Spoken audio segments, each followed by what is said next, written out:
Hello and welcome back to Sinews of War. In the previous episode we moved to attack Gibraltar after it was taken from us by Morocco, bringing Bogardus, a new general, to face against the enemy's melee heavy army. They managed to charge our line and did massive damage by engaging in an open fight where we just had to plow in more and more troops, eventually finding victory against them, but at an enormous cost. Virtually all of both sides were wiped out. We were able to get Spain to pay us for peace, which they unexpectedly accepted, so that was nice. We no longer have that worry on our mind. The Moroccans at Gibraltar sallied out again, with both sides losing about an equal proportion. The balance of power was still even, but this time victory came much more easily. We routed the enemy before they closed to range using artillery advantage, and were able to use cavalry to run them all down. Over in Greece, after Nassau died of natural causes, a new general, Voorhees, took up his mantle, besieging the Greeks, who decided to sally out for an even battle. The battle's just started, and we saw that surprisingly they used the mortar team charge tactic to great effect, actually managing to reach our lines and kill some units before they were wiped out.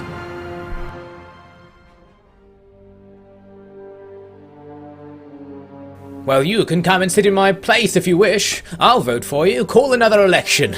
You voted for me, didn't you? Well, then we're staying back here for now because your chosen commander wills it. That's how this works, isn't it?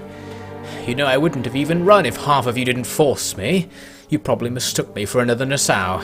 He was a great man, most certainly, but I was among the many of you who sat back and noted every job that could have been done better. Time for all our blustering to be put to the test. Going well so far, eh? Those native troops can't tell friend from foe. They let the enemy raiding party just have at them. Stupid, silly. You see, this is the sort of thing that always got me about Nassau. If that had been some properly trained linemen, then we would have no issue.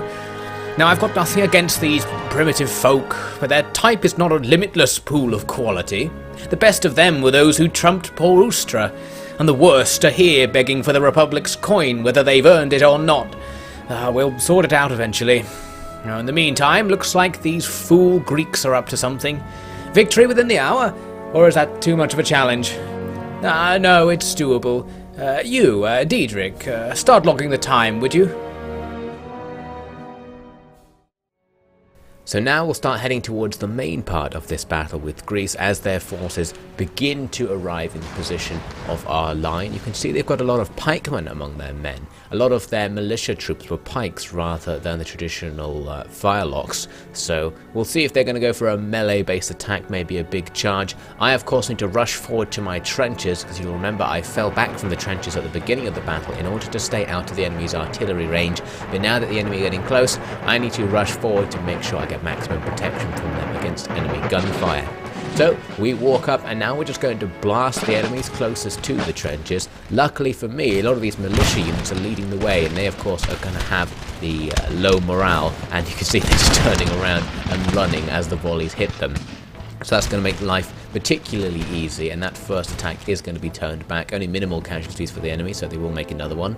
Now over here, some enemy cavalry are not getting shot by my men because I left them without fire at will on in order to stop them doing friendly fire earlier, because my natives when the enemy's mortars attacked. But you can see I just remembered to turn it on right at the last second, and we managed to cut the enemy down quite easily, and they are going to rout as well after taking some losses. That point-blank range fire easily able to make a big impact on those cav.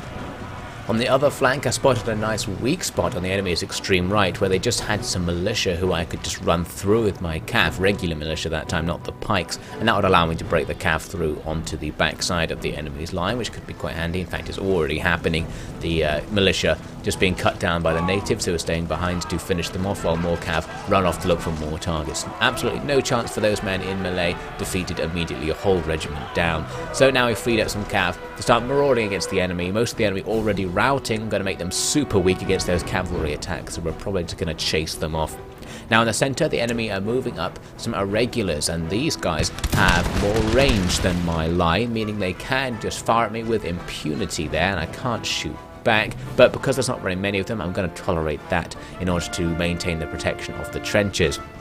Now my cavalry chasing the enemy were actually sort of ambushed by some enemy cavalry who appeared out of the fort here and rushed into combat, but unfortunately for them it's one unit of their cav versus my two, and the enemy already a little bit damaged, so we are going to be able to hack through them just with the sheer strength of numbers there, so it's not a huge issue.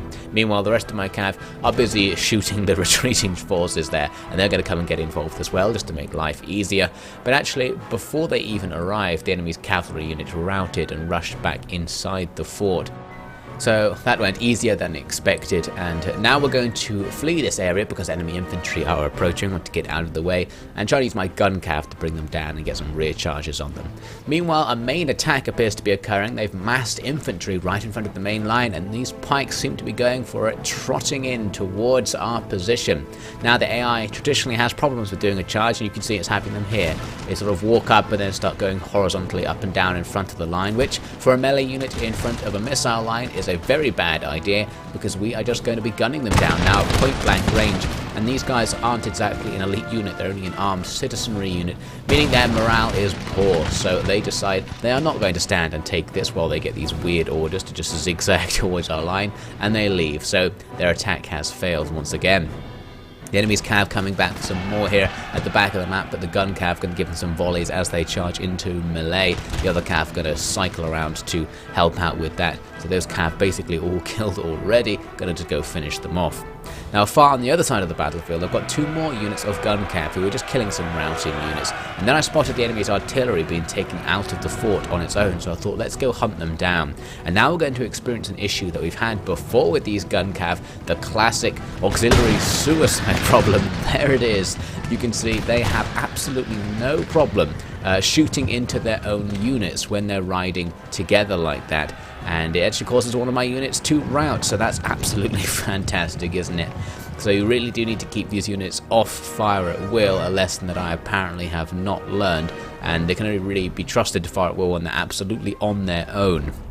So unfortunately big losses there, but we're still going to take out those cannons, and back at the main fight things still going fine, even the enemy's professional line infantry falling back from combat and losing more and more men as they do. So the enemy are just going to be cycling in and out of combat because they keep routing and coming back, but they really don't have any chance of actually making an impact on the line, so there's no big deal. There's another unit of line infantry out at the back of the map in these forests, and my cavalry are ganging up on them to just charge through and try and take them out without having to bother moving up the rest of the army. There goes some irregulars, very easy to kill in melee, all good stuff. So the enemy really weak now, but we're still having issues with the gun cav. Here you can see more gun cav in amongst some of our regular cavalry, pursuing some enemy routers, which I wasn't paying attention to during the battle, and I've left them on fire at will. I've made that mistake. And now there's just going to be a trail of dead horses left behind this pursuing party as the guns just go wild, firing into the backs of the men immediately in front of them. That pile of bodies there was actually from a melee earlier, so it's not quite as bad as it looks, but it's getting worse and worse. These men just won't stop firing, there's more and more. So now you can see a new field of dead horses from our own side. Devastating. Keep an eye out, they've got hidden men. Could be lying in the brush over there. Watch for any movement or smoke. Whoa! There it is again! Keep going, we need to hit the enemy, we can't help the wounded. Leave it to the infantry, go, go! Were they on the fort walls? I didn't see where the volley came from. They're firing at the same time as the auxiliaries fire, so the smoke will obscure our vision. Clever dogs.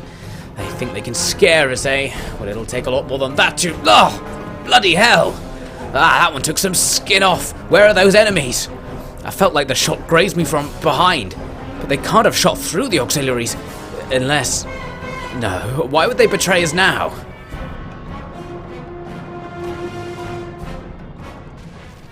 To try and speed up the process of routing the enemy's constantly returning units a little bit faster, I'd formed a big echelon on my left flank pointing forwards, but the enemy actually got a unit in here to a position where they can outflank it. The natives on the edge here are going to take this charge from the armed citizenry pikemen. Funnily enough, like regular pikemen, they don't actually use the pikes, they just charge in, draw swords, the pikes disappear, and now they are a sword unit. So now it's just an intense hand-to-hand combat. My auxiliaries are pretty good in hand-to-hand, but there's no point in just grinding that out, so I'm actually just going to run away from that. These native mounted gunmen not having any qualms as usual at firing into a melee with their own men in it. So both sides taking losses, but we are just going to rush away in order to form up a line further back and try and just keep putting more fire on those citizenry because I want them to rout. Now switching to the footage of the actual battle being played, because the replay stopped filming, so I ran out of hard drive space just for the end of this battle. Not much more to happen here, just more enemy units charging the line, directing my artillery to try and get the ones further back under fire so they rout before they arrive to speed things up, and as you can see, forming a second line to fire into the enemy's pikes, but they are just charging right through them. Morale surprisingly good, so once again they get me into melee, and I'm just going to throw all of my cavalry into that one unit in order to get rid of them. And similarly, impatiently, I'm also going to order my main line to just do bayonet charges and all the remaining enemy units that we can see, and get the mounted gunners to definitely stop firing, because they're probably causing more trouble than they're worth. I thought that would bring the battle to an end, but it turned out there was one extra enemy unit there, General, who was sneaking through the centre of the field, apparently looking to go up the hill towards my general and artillery pieces, but when he got pretty close he decided to rout, probably because he was in pursuit, or being pursued by pretty much all of my cavalry at this point, because he was on his own. So there we go, the battle comes to an end. It's a heroic victory for Voorhees and his men. The enemy loss is many times greater than ours. That's going to seal the deal for Greece. They have failed their sally. They have virtually no men left, so we should be able to just auto-resolve those survivors out of existence in the next turn. So this is very nice news. So starting this turn, I've got agent actions to do. I've been trying to take out this imam here for so long, so many turns, doing the same 21% chance of success, and it never ever works. I used to have 2 rakes doing it, but I got bored and I've left 1 rake to just keep trying. We can't bring this guy down. Not that it makes a massive difference not having our state religion here, but it would be nice if we could. So the Greeks refuse to surrender. Even the few survivors want to fight on, so we give them that fight and we absolutely destroy them, as you might predict. So there's the confirmation. Greece has been destroyed, and that's yet another conquest for the United Provinces, but awkwardly also for the West India Company, since it was their forces doing it. So they're probably going to have to hand this over to the stadtholders. They are not authorized to control these lands, so that's going to be awkward for them to work out. In the meantime, the forces need to be redistributed because we don't need them here in Greece. That reinforcement army is going to go and join Voss's army besieging Istanbul. He happens to have 4 slots free conveniently, so they can go right in. So that will bolster our numbers there and make it nice and easy to take the settlement. Now over in Gibraltar, I wanted to try and besiege the Moroccans as soon as possible so that they don't recruit any more forces. So we go right across the strait to do the siege. We have a tiny advantage perhaps on the balance bar, but nothing special. So I decided I'll just leave this because I'm not in any rush to actually take the Moroccan territory, so I might as well just siege them out, maybe even siege them for the entire countdown and just let them surrender at the end, or auto-resolve somewhere in the middle once they've taken attrition and lost some men.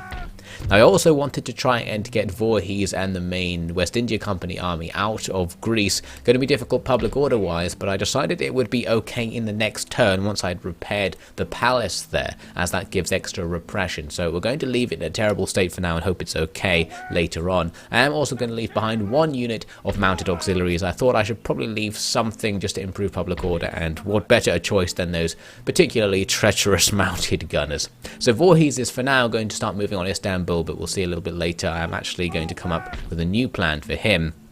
But before that, in India, I've prepared a new army to go and join Costa on the mainland so that we can have 2 stacks pushing against Mysore, giving us a much better chance. So they are going to sail out of Ceylon and find somewhere in the Portuguese territory to land. I thought I'd land a little bit closer than where Costa is already, since we're going to have to walk down into Mysore territory. Might as well skip out part of the journey. So they are going to land those troops there. Of course, it's not a huge advantage having 2 stacks, because in Empire you can only use 1 stack at a time.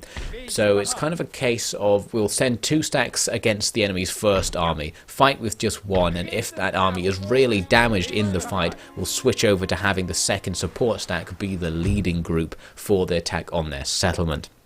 Now, the Moroccans, it turns out, had a fleet in the East Indies. I did not expect this, and it attacks a single sloop I'd sent to just go and occupy one of the trade nodes. So we're going to run away from that engagement, but the Moroccans are going to mercilessly hunt this sloop down. They don't want me having that trade node. So this was unexpected. I had no idea they even had forces out here, although it did sort of remind me that maybe I'd seen them out here right at the beginning of the campaign, so perhaps I should have remembered that. But more interestingly, they are actually going to sally at Tangiers. they bring up some reinforcements from the south, giving them a pretty even show on the balance bar, and now they want to fight. So it seems like we're going to have a decisive engagement for the fate of Morocco. I'm relatively confident, especially as the defender, because we can dodge the enemy's mortars, and the enemy have a lot of low quality infantry. So let's make this happen.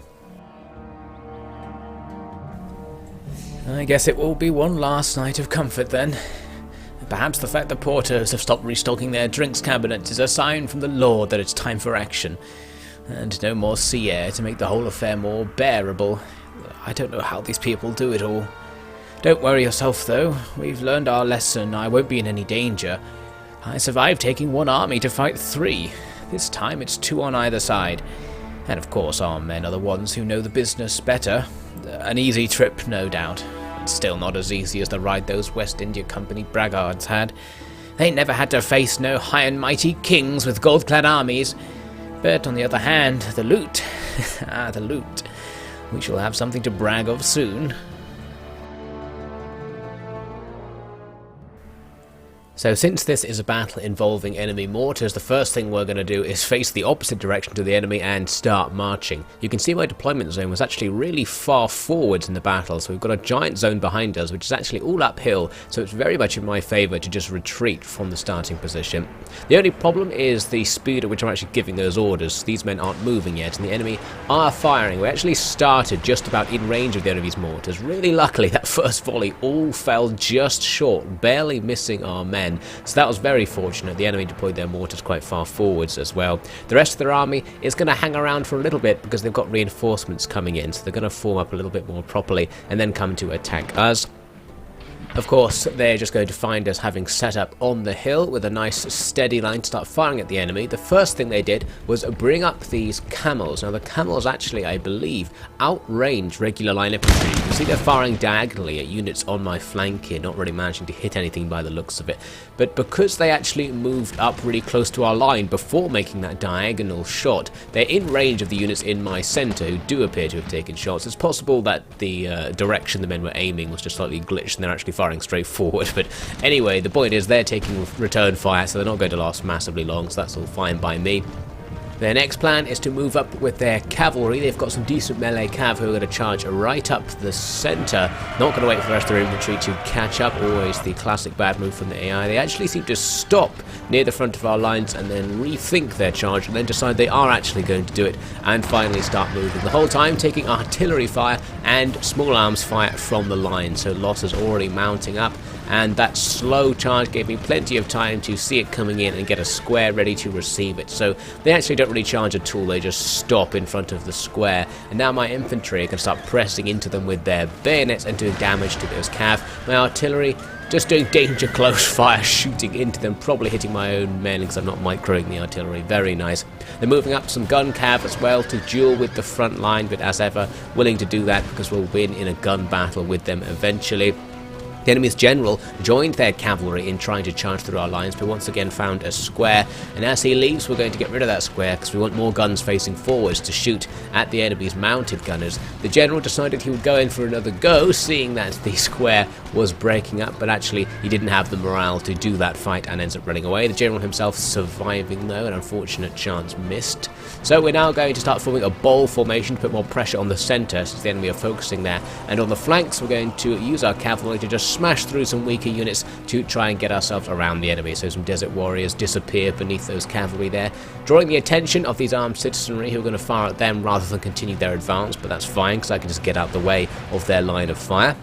On the other side, the enemy putting more pressure on with their infantry. Some of them looked like they were going for my cav and ended up getting caught in the end of my line here. In particular, their deadly halberdiers coming in to fight with my line infantry. The enemy will have a nice advantage. Their general following up that attack with a charge right through the line, blasting onto the other side. This unit is very quickly surrounded and has to fight on all sides against superior enemy. You can see I'm forming a square, which I believe slightly increases the unit's melee stats and protects against flank attacks, so that may help. The enemy's general, though, was killed in that battle. He was reckless with his life, so that is definitely going to help out, going to reduce the morale of the enemy in general, especially in the centre where the morale is already quite low.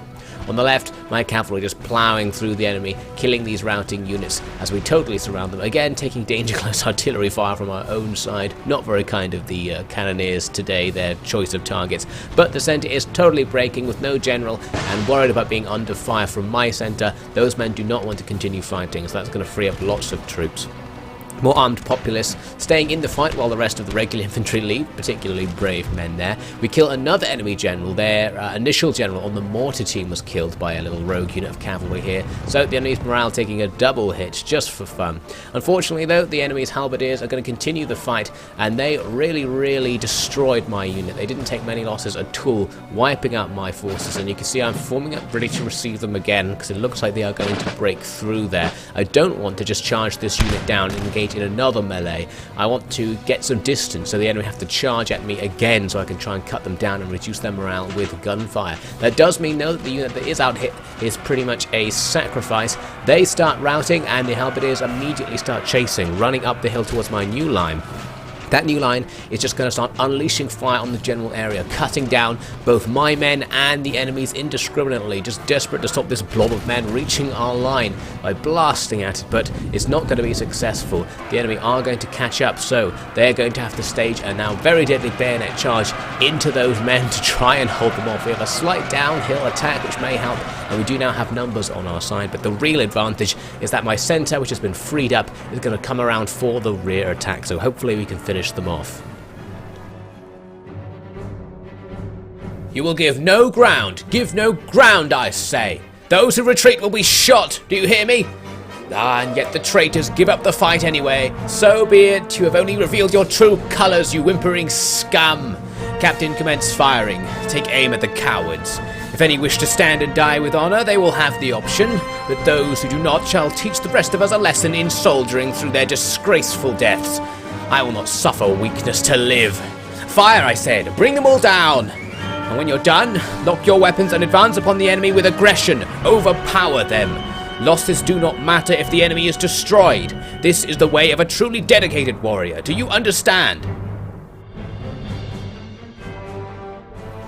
On the other side of the field, some enemy units were starting to come back from routing because things were taking so long, so I was just going to continue my route chasing charge to go right into these units and take them out. Here the cavalry smashing up those armed citizenry and surrounding these camels who are very rapidly going to find their guns aren't much use, will force them into melee, and my infantry are going to follow up just to make this easier. I'm going to bayonet charge the flanks of these camel units. It's not actually all that effective. I kind of expected this to do some damage, but the camels held on for quite a long time after this charge. The armed citizenry though, not going to hang around to see what happens in that marsh, probably the right decision, so we'll just grind those camels down with our massive superiority. And on the other side, those halberdiers have been taken out as well, freeing up more troops, and we're going to use those to form a line in the centre because more routing units are coming back here in the centre. In fact, it might be some of the reinforcements coming into the battle for the first time, the ones that were left behind, but they are not going to have a very good time. They're going to take artillery for their entire advance, and if they do make it into range, they have to face a big line of infantry that vastly outnumbers them and outguns them, in fact. So these desert warriors going to make an attempt, but already wavering before the fight even starts, and they rout when they start taking fire. Going to be pretty much the same deal for the other unit coming in as well. Plus, of course, with those camels on the flank getting taken out, it frees up all of my cav to come in and really finish this battle off. So the final enemy unit routs as we charge into it with basically everything. It's a victory. The enemy losing 5 times more troops than us. We've decisively destroyed what we know to be the majority of the Moroccan army, so this is probably going to be the end of their faction, unfortunately for them. The cavalry units getting absolutely loads of kills, some of them taking barely any losses as well. A superb battle for the cavalry. I think there were just so many routing units to cut down that they really racked up their score, and the one unit taking big casualties was that unit of line infantry who fought against those halberdiers, but nothing major. Now, at the start of the next turn, I'm in India, and I was thinking I would send my fleet here from Ceylon to go and try and take out the Moroccan fleet, which we now know exists in the East Indies since they took out my sloop. But pretty much immediately after giving that order, I realised I didn't need to do this, because of course with Morocco now super damaged after that battle with Cortland, we can just go and finish off their faction, which automatically destroys any fleets they have. So I guess we'll just send the fleet over there to occupy the trade nodes for now, and then send in weaker ships to do that, so we can bring the warships ships back to do something else. But first, that means we need to destroy Morocco itself. They don't surrender, which is probably the wrong choice, so I'm going to auto-resolve just the rest of their forces away because they have barely anything. Going to use a cheeky save because I have no faith in auto-resolve, but actually it's fine. It's the result you would expect. So there we go. Tangier is ours. We get some nice experience buffs for Courtland, and there's the confirmation. Morocco is destroyed, so their fleet will now be gone as well. Very handy. The region we've captured, though, is going to be a little bit problematic for us because it's the capital of Morocco and they're extremely unhappy to be occupied by us dirty Protestants coming down from the north, so this is going to be hard to hold. It has such a giant population that having a whole stack garrison doesn't actually make that much difference to public order. I can repair everything and that's definitely going to help. What I was really looking for, though, was a public order building outside the town that I could upgrade or something to try and get some more public order points, but it's not going to happen, unfortunately. We're going to have to just see how that goes and possibly face a rebellion. Some good public order news, though, is that Patra, the place we took from Greece, is now stable after just one turn, so that is very handy. So we're going to continue the assault on Istanbul with the reinforcements now ready to come in and join Voss's army. So that means we now have 2 full stacks besieging the enemy's 1 3/4 stacks, but actually the stack inside the city is all but destroyed thanks to the siege attrition it's been taking for many turns. So actually we have a gigantic advantage over the enemy, so I thought we might as well just go in there and auto-resolve it without any more glitchy madness trying to actually assault their fort, and it goes absolutely fine, virtually no losses compared to the enemy's losses. So that's the capital of the Ottoman Empire suddenly falling into our hands, and Gaiden getting a patriotic sword for his trouble, which actually gives him some pretty decent boosts to his abilities, which is handy. Voss, as ever, getting better and better. So once again, we're going to have public order issues here because this place is the capital of the Ottoman Empire, giving them a massive resistance against invaders. They're not quite as unhappy as Morocco, but the real problem is actually this bankruptcy debuff you can see it's got. The Ottomans were clearly bankrupt, and that's why their capital has basically no wealth here.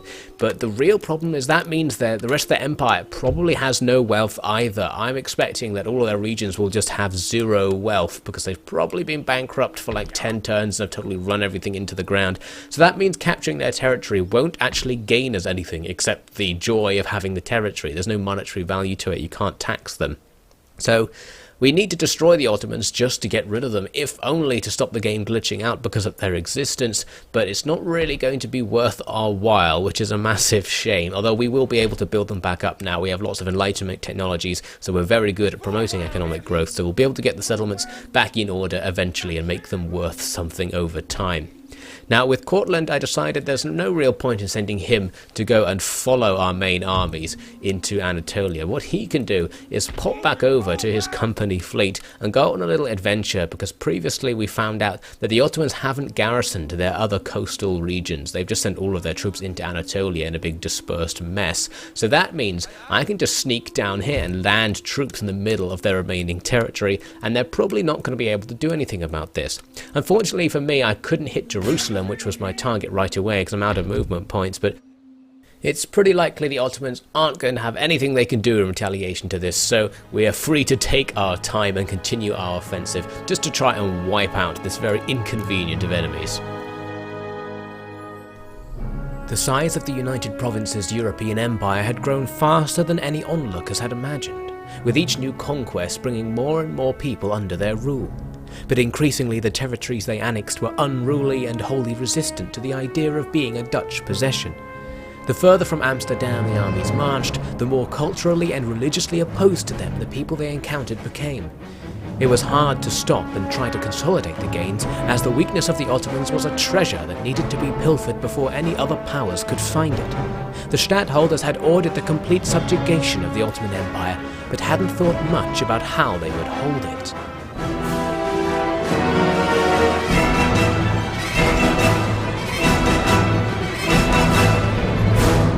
Thanks for watching. We'll press more against the Ottomans and restart our war in subcontinental India in the next episode of Sinews of War.